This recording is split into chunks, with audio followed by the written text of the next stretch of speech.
Tinanganiw pala kami sa mushroom burger steak mga kamangyan. Kaya samahan niyo ako na magluto ngayong gabi. For the go!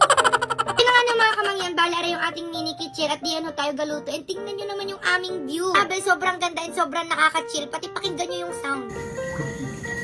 Dahil favorite din to ni Mr. mga kamangyan, syempre asarapan natin. Alam, ay nagprito na nga pala ako ng patty diyan mga kamangyan. Tapos din naman sa kabila, nagprito na ako ng fries. So dinner date na rin namin to mga kamangyan kasi talagang sobrang busy namin nung nakaraan. Para dun sa pinakang sauce mga kamangyan, ayan, nagtunaw na ako ng butter diyan. Syempre hindi mawawala rin mega prime mushroom. So kahit sa bahay kubo, sa bukid, ayan talagang yan yung gamit namin. Kasi kapag yan yung gamit namin sa pagluluto mga kamangyan, parang nag-order na rin kami sa mamahaling restaurant. Kaya nga niyo, meron siyang real fresh taste ng tunay na mushroom. Dahil nga, mas convenient din kasi napakadali. Buksan mo lang yung dilata. Tapos ayan, naglagay na rin na pala ako ng harina diyan, tapos yung tubig, tapos dapat dire-diretso yung halo. Tapos yung beef cube, paminta, tsaka huto. Kami na nga yung mga kamangyan, ayan, nilagay na namin din sa isang plato para makakain na kami. At tingnan nyo naman yung itsura. Sigurado mapaparami na naman yung kain namin diyan mga kamangyan. And ang cute nito ni Kuya Julius nyo, gawa nang nag-set up pa siya diyan. Ano ba yan? Magpapayas ay do ka ba ulit? Ala, hindi. Ayun nga mga kamangyan, grabe, super sarap. So, craving satisfied. Craving satisfied. Ayun, never talaga kami binigon ng mega prime mushroom. So, baka naman.